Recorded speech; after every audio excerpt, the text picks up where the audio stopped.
Right, ఎక్కడ చూసినా కూడా శివాజీ వ్యాఖ్యలు ఒక ఎత్తు అయితే, మరో పక్క అనసూయ చేసిన వ్యాఖ్యలు అండ్ లేటెస్ట్గా నాన్వేష్ చేసిన వ్యాఖ్యలు. ఇక్కడ ముఖ్యంగా ఆడవాళ్ళ బట్టలు సరిగ్గా వేసుకోండి అని అంటే కొంతమంది ఆడవాళ్ళకి నచ్చని పరిస్థితి కనిపిస్తోంది.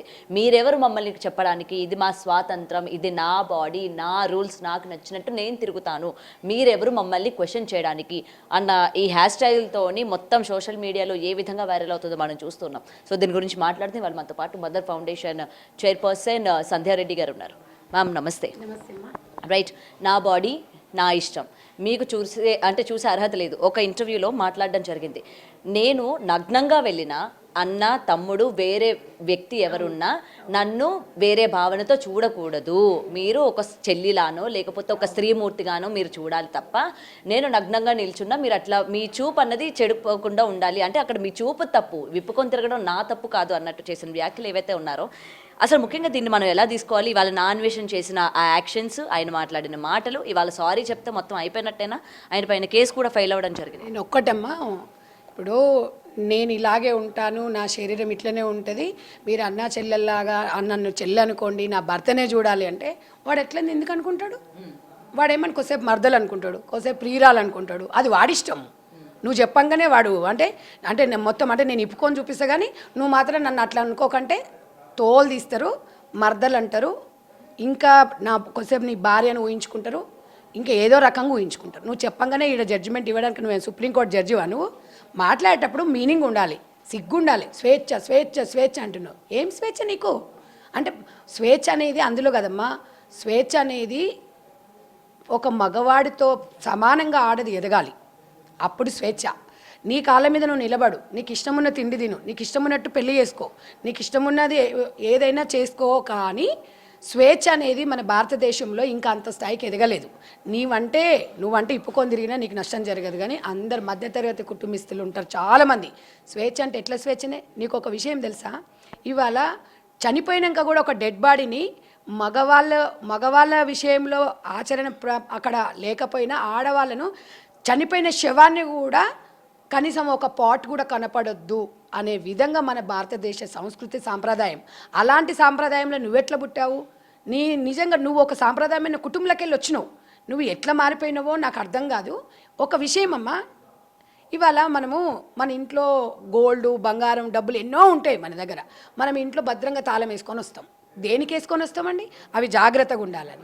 దాంట్లో కోసం మీరు అంత జాగ్రత్తగా తాళాలు వేసుకొని వస్తున్నప్పుడు నీ శరీరంలో భాగాలను నువ్వు భద్రపరుచుకునే అది నీకు లేదా అని ఇలా సభ్య సమాజం నుంచి నేను ఒక సంధ్యారెడ్డిగా, ఒక మహిళలకు ఒక అక్కగా చెల్లగా నేను ఎలా అడుగుతున్నా అంటే, ఒక డబ్బుకున్న విలువ, ఒక సొమ్ములకున్న విలువ ఒక మహిళకు ఉన్న ఒక అవయవాల మీద లేదా అంటే, నీ అవయవాలు ఎట్లా పడితే అట్లా గాలికి వదిలేస్తావా అంటే, నేను ఇట్లా ఇప్పుకొనే తిరుగుతాను, నేను ఇలాగే చేస్తాను. ఏంటి ప్రైవేసీయా? ఏం ప్రైవేసీ అమ్మా? ఇప్పుడు ఆమె వాళ్ళ భర్తతో ప్రైవేసీగా ఉందంట, భర్తతో ప్రైవేసీగా ఉన్నప్పుడు ఇన్స్టాలో పెట్టొద్దు. ఇప్పుడు ఇన్స్టాలో ఇప్పుడు ఇది పెట్టకపోతే ఎట్లొచ్చింది మేడం? ఇది మీరు ఒక మాట, మీరు ఇప్పుడు ఇది ఒకటి ఉంది, మీరు ఒకసారి చూడండి. ఇది ఇప్పుడు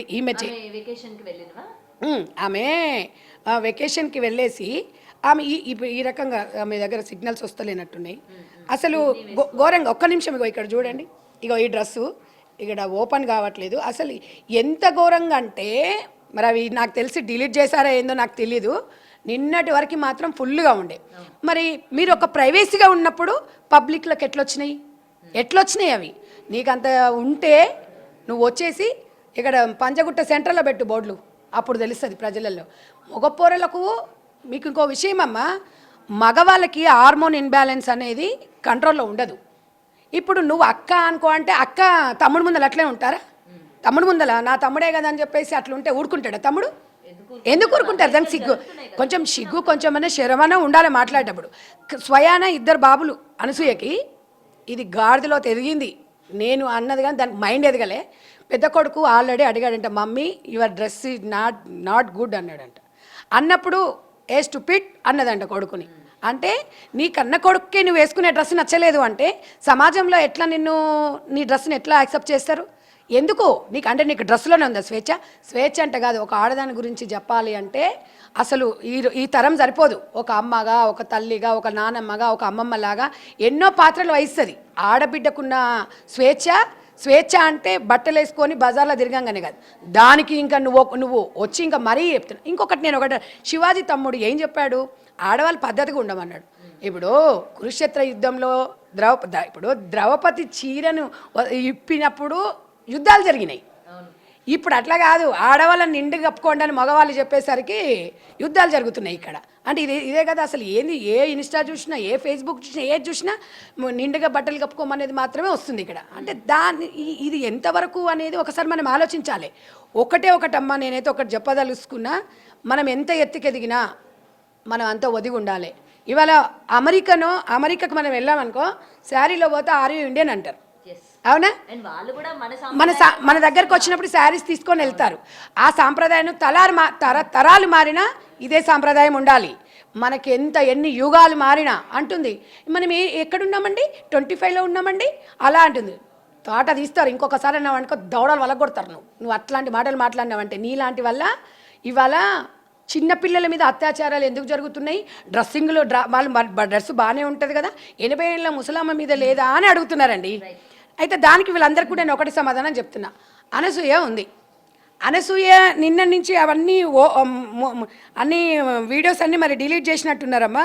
నేనైతే సేవ్ చేసుకున్నా మరి అవి రావట్లేదు.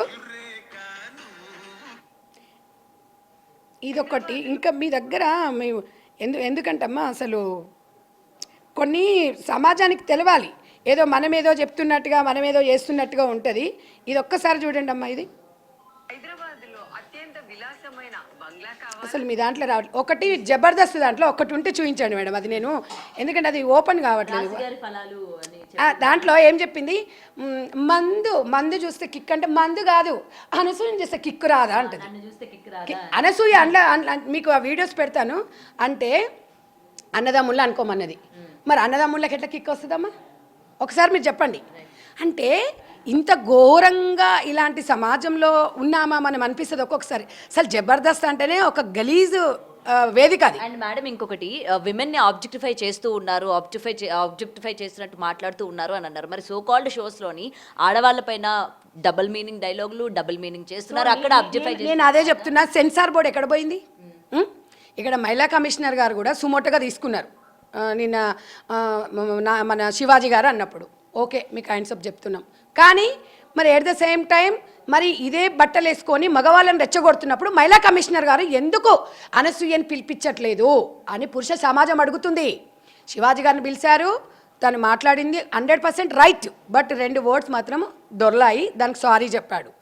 కానీ ఇవాళ మన మహిళా కమిషనర్ మీద మనకి నమ్మకం, గౌరవం ఏర్పడాలంటే ప్రకాష్ రాజ్ కూడా రావాలి, నాగబాబు. అనసూయను చూసి అనసూయ లాంటి వాళ్ళు, ఇప్పుడు అనసూయ బయటకు వచ్చింది, చిన్మయ్య లాంటి వాళ్ళు బయటకు వచ్చి స్వేచ్ఛ అంటున్నారు, కానీ బరిదెగించి స్వేచ్ఛ అంటున్నారు. కానీ వీళ్ళంటి వాళ్ళు ఇంకా చాలామంది ఉన్నారు. అలాంటి వాళ్ళని చూసి మగవాడు సైకాలజీగా మైండ్లో మొత్తం డైవర్ట్ అయిపోతుంది. ఇది చూస్తూ మొత్తం మైండ్లో మొత్తం మైకన్ నిండిపోయి, ఎందుకంటే కొంతమంది డ్రగ్స్ తీసుకున్న వాళ్ళు ఉంటారు, తర్వాత గంజాయి మత్తులో ఉంటారు కదా, ఆ మత్తులో అనసూయనే కనిపిస్తుంటుంది. అనసూయ లాంటి వాళ్ళు డ్రెస్ వేసుకున్న వాళ్ళు కనిపిస్తున్నప్పుడు ఏం చేస్తాడంటే ఆ టైంలో వాడు పక్కన ఏ ఆడుతుంటే దాని దగ్గర పోయి ఈ అనార్థాలకు కారణమవుతారు. అక్కడ చిన్నపిల్లనా, 80 ఏళ్ళ ముసలామెనా, లేకపోతే ఈమె ఒక పెద్ద గొప్పింటి స్థాయి ఆమెనా, లేకపోతే వయసుతో సంబంధం ఉండదు. వాడు ఇలాంటి డ్రెస్సుల వల్లనే ఇప్పుడు కొన్ని మనం టీవీల ముందు మాట్లాడడం కూడా నాకు కొంచెం ఇష్టం అనిపిస్తలేదు. కొన్ని మూవీస్ కొన్ని అవి మాస్ మసాలా ఏదో అవి చూస్తుంటారు. ఎందుకు చూస్తుంటారండి అంటే ఇలాంటివి మగవాళ్ళ బుద్ధి మార్చుకోవడం కాదు, మగవాడు హార్మోన్ ఇన్బ్యాలెన్సే కారణం. మగవాడి బుద్ధి అంటే మగ బుద్ధి, ఒకరి బుద్ధి అని అందరికి తెలిసిందే. మనం జాగ్రత్తగా ఉండాలి. ఇది నిప్పు అని మనకు తెలుసమ్మా. పోయి అందులో దుంకుతావా నువ్వు? ఏం చేస్తావు నువ్వు? ఒళ్ళు కప్పుకుంటాము, జాగ్రత్తగా ఉంటాము. అది నిప్పే కదంటే నిప్పుతో చెలగడితే మొత్తం అంటుకుంటావు.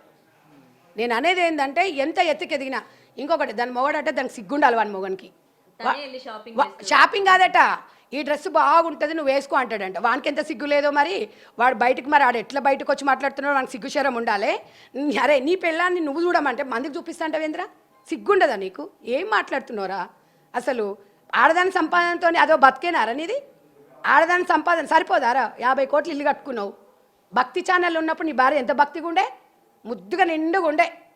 ఈ అడ్డమైన షోలకు పంపించి నీలాంటి మొగడు ఎంకరేజ్ చేయడం వల్లనే ఎవడు చేయడు రా ఇట్లా. ఏ మొగోడు పూటకు లేకున్నా ఏం లేదు కానీ నా భార్య నిండుగా ఉండాలి, నా భార్య నేను తెచ్చి పెడితే తినాలి అంటది. కానీ మళ్ళీ అట్లాంటి ఏమంటారు కొంతమంది వక్తలు ఉంటారు కదా ఆడోళ్ళు, ఏంటమ్మా స్వేచ్ఛ లేదా, ఆడదానికి స్వేచ్ఛ లేదా, మేము ఇండిపెండెంట్. నేను అలా అనట్లేదు, మగవాడు ఒక ప్రేమగానే నా భార్య బాగుండాలని కోరుకుంటాడు. కానీ ఇప్పుడు జాబులు చేసే వాళ్ళందరూ చెడ్డవాళ్ళు, ఇళ్ళల్లో ఉన్నవాళ్ళు మంచి వాళ్ళంటే నేను ఒప్పుకోను. ఎవరి పనులు వాళ్ళకు ఉంటాయి, ఎవరిది వాళ్ళకు ఉంటుంది.